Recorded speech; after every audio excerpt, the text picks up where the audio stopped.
Bonjour, c'est Axel sur LC41 aujourd'hui pour vous parler de carburant aviation. Depuis les débuts de l'aviation, le phénomène de détonation est un souci que l'on cherche à résoudre par des changements du processus de raffinage ou par des cocktails d'additifs, certains pour augmenter la résistance à la détonation, d'autres pour contrer les effets indésirables du premier. Un des additifs trouvés est le plomb qui a, comme on le sait, certains effets nocifs sur l'environnement et que l'on a donc interdit dans les carburants voitures depuis les années 1990 pour des raisons de santé publique. En aviation, nous continuons à utiliser un carburant contenant environ un demi-gramme de plomb par litre, connu sous le nom de 100 LL, LL pour low lead ou faible contenu de plomb par rapport au carburant qui l'a précédé. Mais d'une part, la pression est grandissante pour l'abandon du plomb dans l'essence aviation, et d'autre part, la fourniture de l'additif TEL est de plus en plus précaire. Une partie de la flotte est déjà capable de consommer des carburants à des indices d'octane qui ne nécessitent pas l'adjonction de plomb. Cela n'est cependant pas simple, d'une part parce que les carburants sans plomb disponibles ne sont pas nécessairement estampillés aviation et peuvent nuire au système de carburant des avions, détruisant les joints, les durites et autres composants en partie en raison de la teneur en éthanol.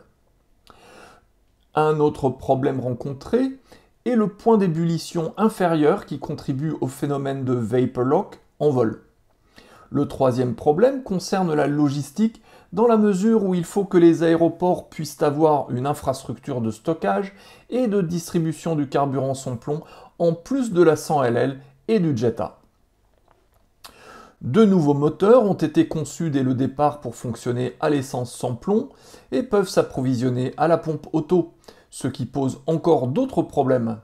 La formulation de l'essence auto ne répond pas à un cahier des charges aéronautique et la formulation de l'essence peut varier par exemple en fonction de la saison. La valeur énergétique de l'essence auto ou son poids spécifique n'est pas nécessairement le même que pour la 100 LL et donc tous les tableaux de performance et de masse et centrage sont en principe à refaire. Le critère de stabilité du MOGAS est de quelques mois alors que pour la 100 LL, il est de 1 an ou plus. En revanche, pour les grosses cylindrées et les moteurs turbocompressés, il n'existe actuellement pas d'alternative à la 100 LL. Autant le plomb est aujourd'hui ce qui permet à ces moteurs de ne pas se détruire à pleine puissance, autant il cause des problèmes d'entretien en se déposant sur les parties intérieures des moteurs, pouvant nuire à l'étanchéité des soupapes, court-circuiter les bougies, ainsi qu'en passant dans l'huile du moteur et créant des boues qui nous obligent à procéder à des vidanges fréquentes. Et malgré des vidanges fréquentes, lorsque l'on dépose une hélice à pas variable d'un moteur qui a un peu vécu, on peut souvent constater une accumulation de boue, de résidus de combustion à l'intérieur des parties creuses du vilebrequin. Le plomb est aussi ce qui nous empêche d'utiliser des huiles synthétiques dans nos moteurs. Le fait de supprimer le plomb de l'essence pourrait potentiellement permettre des économies d'entretien sur les avions et augmenter les potentiels. Sur les moteurs Rotax, l'utilisation d'essence plombée nécessite des vidanges et des visites plus fréquentes. On peut donc supposer que sur nos moteurs à la 100 LL, on pourra avoir des visites moins fréquentes si on fonctionnait avec des essences sans plomb. Dans un contexte où la consommation d'essence avion ne représente qu'une infime partie de la consommation de carburant aviation, nous avons déjà bien de la chance d'avoir un type d'essence disponible sur les plateformes, encore que de plus en plus de plateformes arrêtent de fournir la 100 LL, qui n'est pas suffisamment rentable. On imagine bien qu'il y a encore moins de place pour deux essences aviation qui nécessiteraient deux infrastructures de stockage distinctes et deux approvisionnements. En 2013, la FAA a lancé un programme appelé PAFI pour Piston Aviation Fuel Initiative, destiné à trouver un carburant sans plomb pouvant remplacer la 100 LL avec le moins d'impact possible sur l'aviation générale. Depuis, ils cherchent et ne trouvent pas.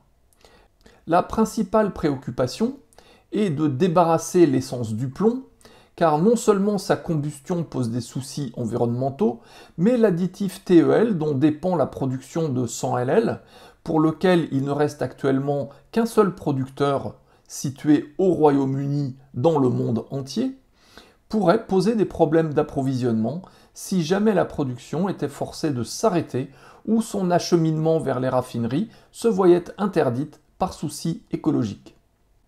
La FAA a appelé à des candidatures de carburant sans plomb et depuis 5 ou 6 ans, plusieurs candidats sont dans la danse, dont Shell, Philips et Swift. Outre les problèmes techniques rencontrés, le processus de certification du carburant imposé par la FAA pose aussi problème, au point où même la 100 LL ne pourrait pas être certifié aujourd'hui car il échoue au test de résistance à la détonation spécifié par la FAA. Pour l'instant, les carburants proposés par Shell, Philips et Swift n'arrivent pas à passer les tests de détonation ou de compatibilité matérielle. L'un d'entre eux attaque la peinture des avions. Aujourd'hui, le carburant le plus prometteur est celui de GAMI. GAMI est General Aviation Modifications Incorporated, fondé par George Brawley et Tim Roll en 1994 pour développer des injecteurs de capacité précise, les soi-disant Balanced Injectors, permettant d'équilibrer la puissance développée par les cylindres, réduire les vibrations, permettre leur exploitation à des mélanges très pauvres et donc de mettre en œuvre les enseignements de Advanced Pilot Seminars que George Brawley avait fondé avec John Deakin et Walter Atkinson. On peut considérer un moteur à piston de 6 cylindres comme 6 cylindres qui volent en formation. Si chacun des cylindres ne développe pas la même puissance, parce qu'un volume différent de carburant y est admis, le moteur vibrera et ces différences de puissance se manifestent plus fortement du côté pauvre du pic que j'étais. Afin de tester leurs injecteurs et leurs concepts de conduite moteur, GAMI a développé un banc de test moteur équipé de bougies permettant de mesurer la pression de combustion au sein des cylindres. Au fil des années, ils ont accumulé des tonnes de données documentant précisément ce qui se passe dans les cylindres en fonction de paramètres tels que mélange, pression d'admission et régime. Cela leur a permis de devenir une véritable autorité sur la conduite moteur. Leurs données documentent entre autres que les recommandations des manuels de vol en termes de conduite moteur nuisent au moteur et supportent les méthodes de conduite moteur préconisées par Advanced Pilot Seminars. Dans la sphère GAMI, ils ont aussi fondé la compagnie TAT ou Tornado Alley Turbines qui conçoit un système de turbocompresseurs, wastegate et intercooleur que l'on retrouve sur beaucoup de Beech Bonanza et de Cirrus. À part les injecteurs GAMI, ils ont aussi conçu des kits de baffling qui permettent de remédier à des problèmes de refroidissement dont souffriraient les Bonanza. En 2009, GAMI ont commencé à réfléchir à un carburant sans plomb. Ils se sont fixé le cahier des charges suivant. Le carburant doit avoir la même octane que la 100 LL. Doit pouvoir se mélanger avec de la 100 LL, que ce soit dans les réservoirs ou dans les cuves des aéroports, sans en altérer les caractéristiques. Cela est très important pour assurer une transition progressive à l'essence sans plomb, période pendant laquelle certaines plateformes auront de l'essence sans plomb et d'autres non, et les avions devront pouvoir s'approvisionner indifféremment des deux. Le carburant doit être compatible avec les systèmes de carburant de tous les avions qui composent notre flotte. Il doit pouvoir être produit simplement dans les raffineries existantes. Il doit avoir un coût comparable à la 100 LL.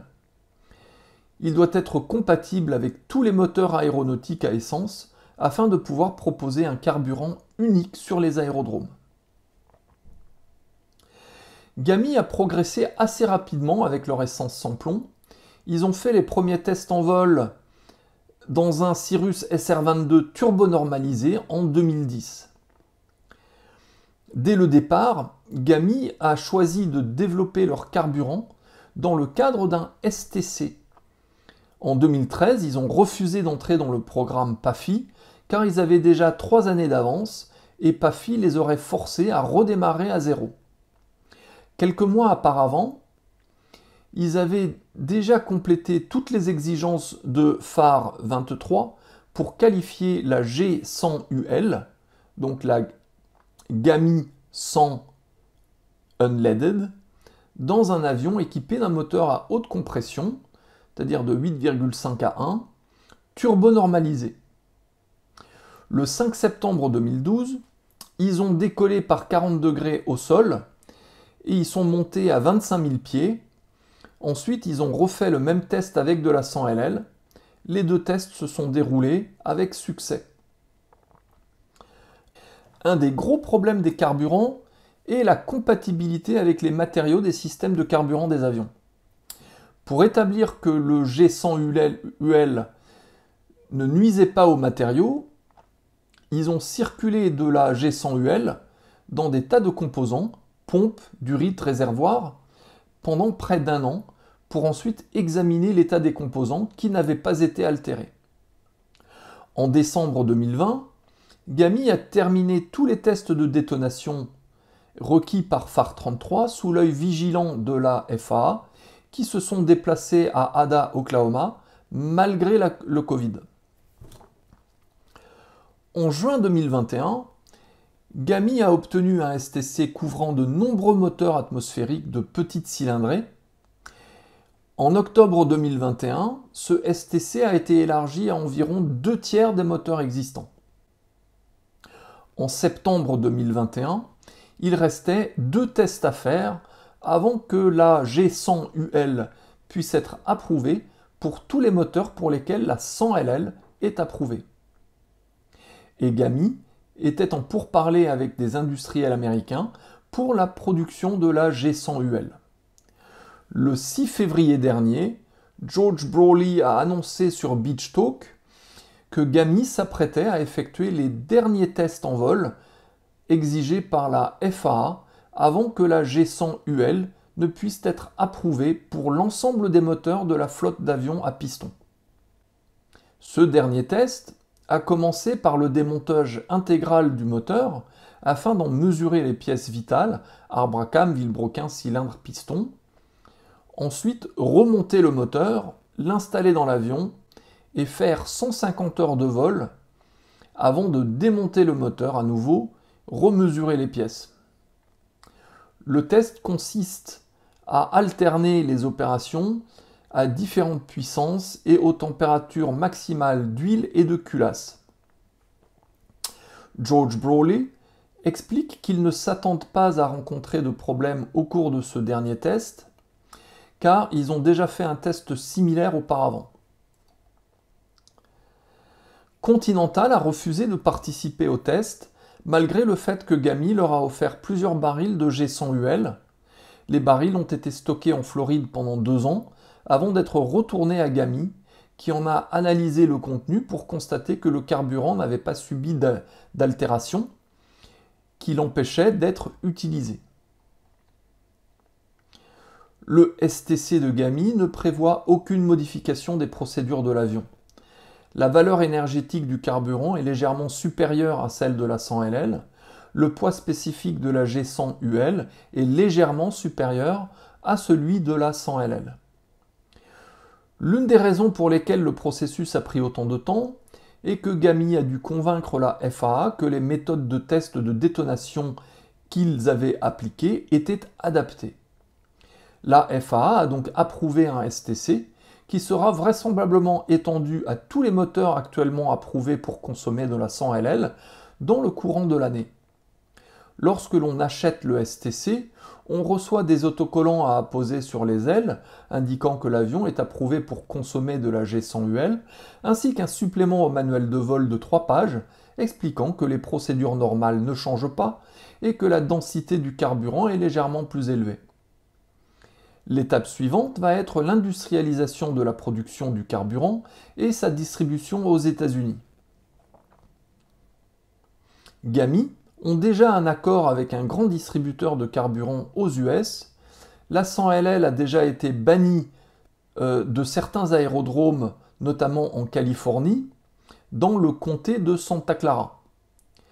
Même si cela est une manœuvre pour essayer de faire fermer l'aérodrome de Reed Hillview et récupérer le terrain pour y construire des logements, la G100UL pourrait arriver à point nommé pour sauver cet aérodrome.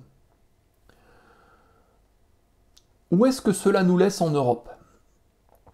Alors la rumeur veut que les additifs permettant d'atteindre l'indice d'octane recherché pourraient ne pas être approuvés en Europe. Des questions persistent donc sur l'avenir de la 100 octane aéronautique. Entre-temps, la G100UL nous redonne un peu d'espoir sur la pérennité d'une essence de 100 octane. Pour plus d'informations sur ces nouveaux carburants, n'hésitez pas à jeter un coup d'œil à ma playlist ainsi qu'au lien que je laisserai dans la description ci-dessous. Je vous remercie d'avoir suivi. Si cela vous a intéressé, n'hésitez pas à aimer, vous abonner et ainsi me donner la motivation pour continuer à vous fournir du contenu. À bientôt, bon vol.